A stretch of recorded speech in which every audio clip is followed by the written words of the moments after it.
Aujourd'hui, nous allons parler de la constipation. Alors, c'est pas un sujet super glamour, mais en naturopathie, le transit est fondamental pour avoir une santé optimale. Les intestins sont une porte de sortie de déchets, de toxines et d'éléments dont on n'a pas besoin dans l'organisme. Et quand il y a un ralentissement de ce transit, de cette porte de sortie, quand ça bouchonne, ça congestionne, eh bien effectivement, il y a une accumulation de toxines et de déchets au sein de notre organisme qui vont, eux, du coup, susciter des symptômes. Voici certaines causes qui peuvent expliquer la problématique de constipation. Une alimentation pauvre en fibres, ne pas boire suffisamment d'eau.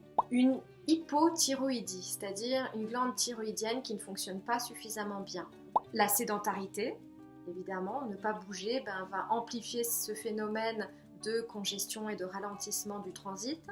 Une flore intestinale déséquilibrée à cause d'une alimentation trop riche en sucre, en produits raffinés et notamment à cause de la prise régulière d'antibiotiques. Chez certaines personnes, une carence en magnésium peut également expliquer ce phénomène de constipation.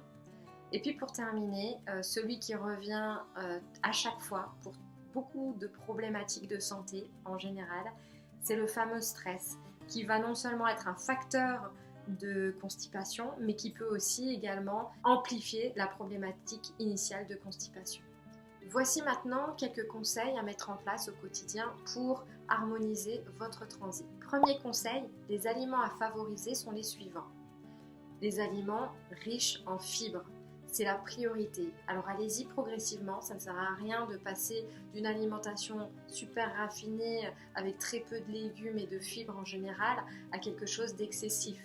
Progressivement, rajoutez des aliments riches en fibres, tels que les crudités, les fruits frais, les légumes, les graines, notamment les graines de chia et les graines de lin moulu, sous forme de poudre que vous allez rajouter dans votre compote. Les légumineuses, telles que les lentilles corail, les pois chiches, les haricots rouges. Après, pareil, il faut vraiment y aller progressivement et préparer de façon à ce qu'elle soit digeste. Enfin, les céréales complètes ou demi-complètes. Et toujours, si vous passez du riz blanc à un riz plus complet, commencez d'abord par incorporer le riz demi-complet pendant un temps pour habituer vos intestins et ensuite, si vous le souhaitez, passez au riz complet.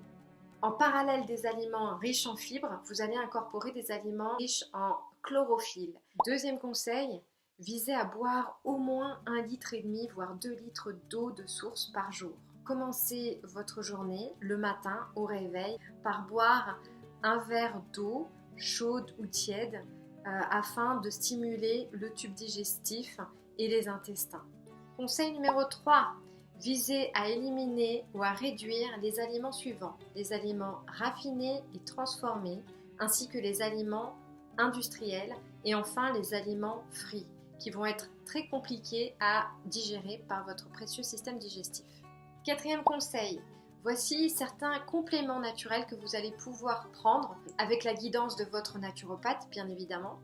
Le psyllium ou ispagule que vous allez pouvoir trouver en gélule ou en poudre. Une cure de probiotiques est toujours intéressante quand on a des soucis digestifs ou de transit. Et là, pareil, tout va dépendre de votre constitution. Une cure de jus d'aloe vera pour réguler le transit. Et enfin, du magnésium en fonction de l'individu. Cinquième conseil, faites des exercices physiques adaptés et individualisés. Sixième et dernier conseil, la relaxation. Comme on l'a vu au tout début de cette vidéo, le stress est un grand facteur de la constipation. Tout ce qui va relaxer votre organisme va permettre de réguler votre transit. Massage, bain chaud, des huiles essentielles relaxantes, se coucher tôt, méditation, marcher dans la nature, du yoga, des câlins. Voilà, tout ce qui va permettre finalement de déstresser et de relaxer votre corps et du coup votre système digestif qui n'en sera que plus heureux. Voilà, je vous retrouve pour une prochaine vidéo tout bientôt et en attendant, prenez soin de vous. Au revoir!